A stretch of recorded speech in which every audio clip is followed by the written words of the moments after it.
Why can't Disney make good live action adaptations of their own animated films? Hi, my name is Laura from Your Little Sisters Productions, and I love to talk about movies, entertainment, and storytelling in general.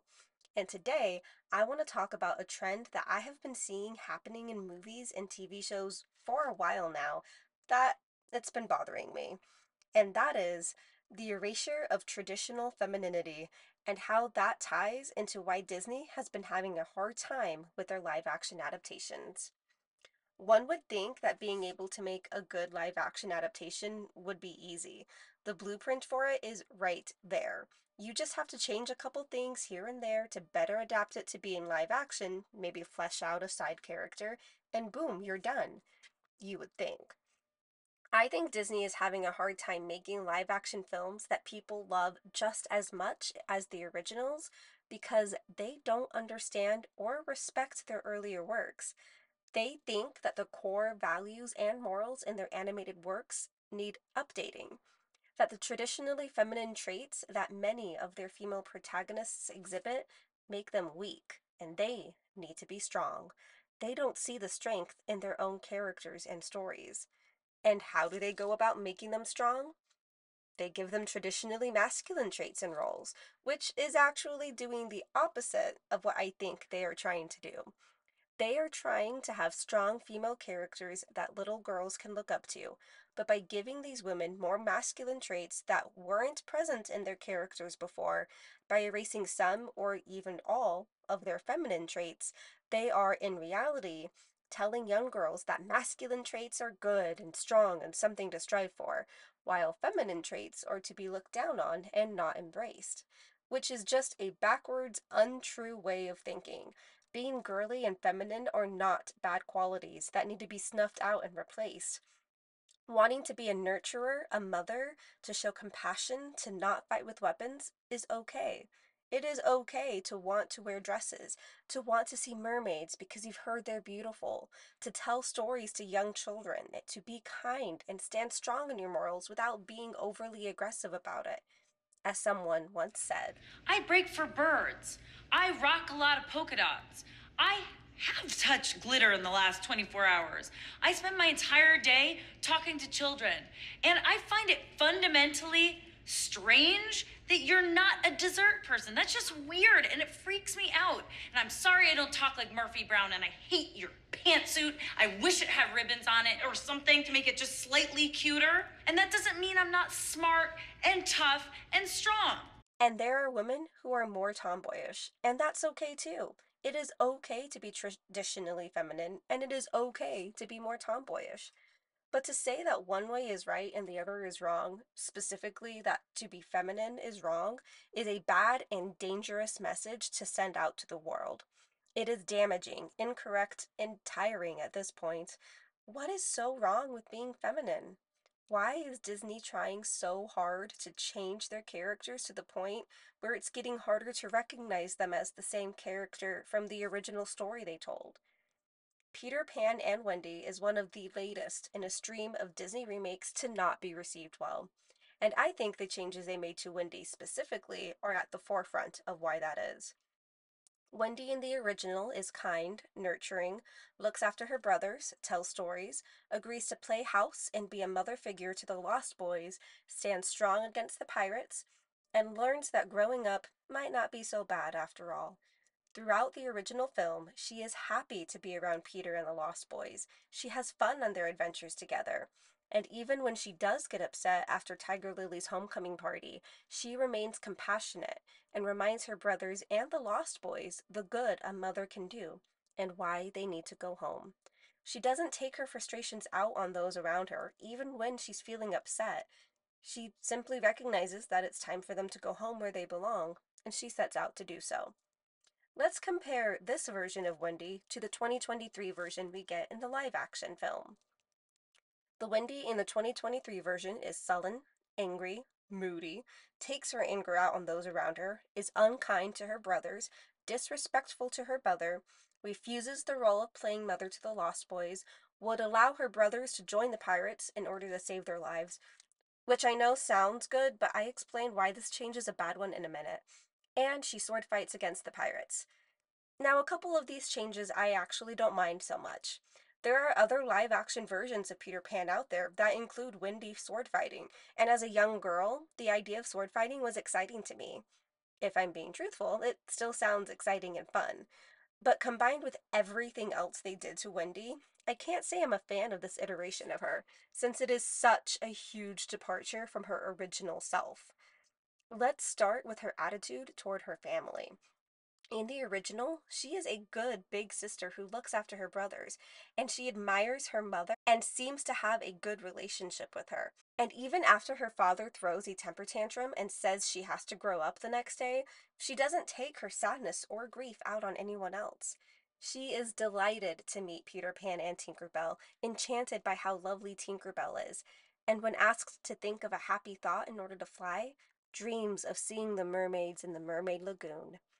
The Wendy in the new version is angry and mean to her family. She snaps at her mother, giving her attitude, and tries to place the blame for a broken mirror solely onto her brothers, calling their sword fighting a silly little game and throwing them under the bus to their father. And when John, heartbroken, asks her why she would say such a thing, she replies, "You're a pirate, aren't you? It's every man for himself." Ah, yes, just the thing Wendy always dreamed of being, a mean, rage filled pirate. Lovely. When asked to think happy thoughts, Wendy thinks back to when she was little, to when she says she was happy, meaning she's not feeling very happy anymore. Now, I want to pause here for a second to clarify something. I have no problem with characters who are unhappy, who are going through a tough time, or are immature in how they handle their emotions. That's realistic, especially for characters around the preteen to teenager age. We all go through hard times and make mistakes. That's not the problem I have with the 2023 Wendy. The problem I have is that they had an already established character, and instead of sticking with her more feminine, kind nature, they traded her out for someone who, if it weren't for her sharing the same name and family situation, we would never guess was meant to be the same character as the animated version. And on top of that, then marketing their movies by saying things such as modern updates. We updated it to better reflect our times, etc. It's akin to them saying they believe society doesn't value more feminine traits, or at least society shouldn't. That this version of Wendy is the true version, the version we should have had in the first place. But what exactly was wrong with Wendy in the 1953 film? No, seriously, tell me what was wrong with her. What is it about this new version of Wendy that is an improvement? Is it the yelling at everyone?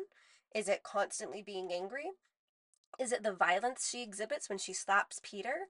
Is it her being mean to her brothers, talking back to her mother? What specifically makes her better than the original?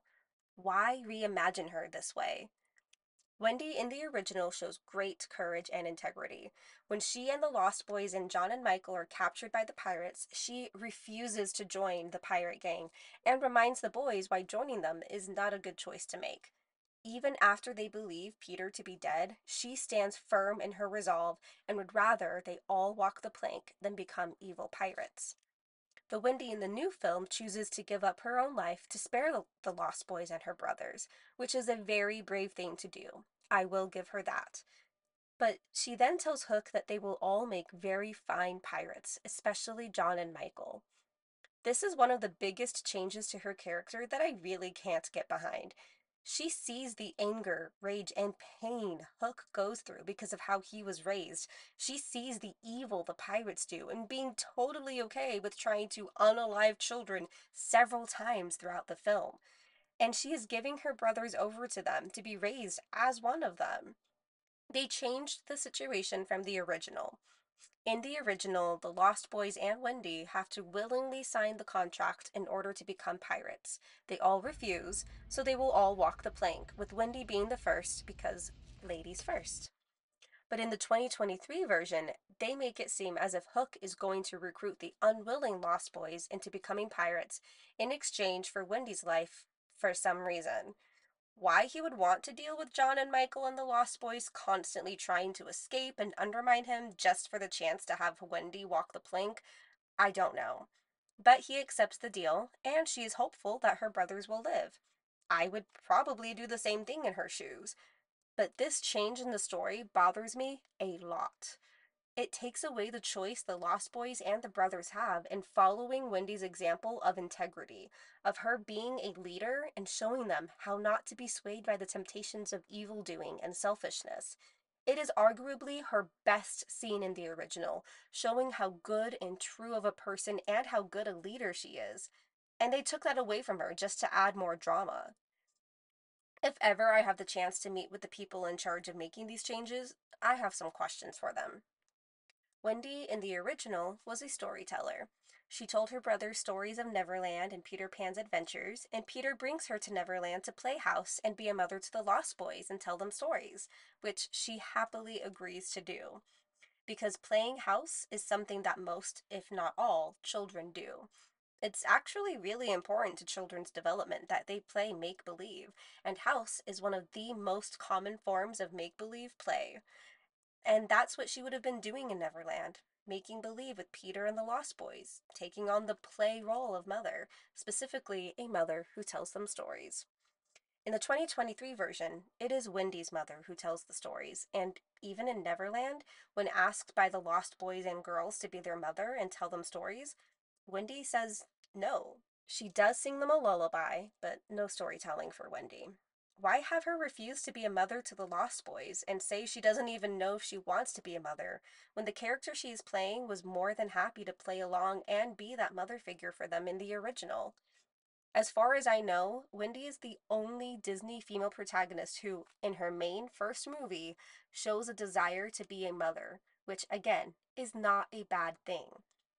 They have a lot of other characters who never specifically say or show a desire for motherhood, who we never see take on that role, which is also okay.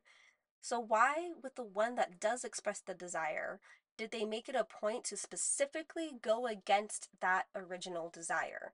Why have her say she's not even sure she wants to be a mother?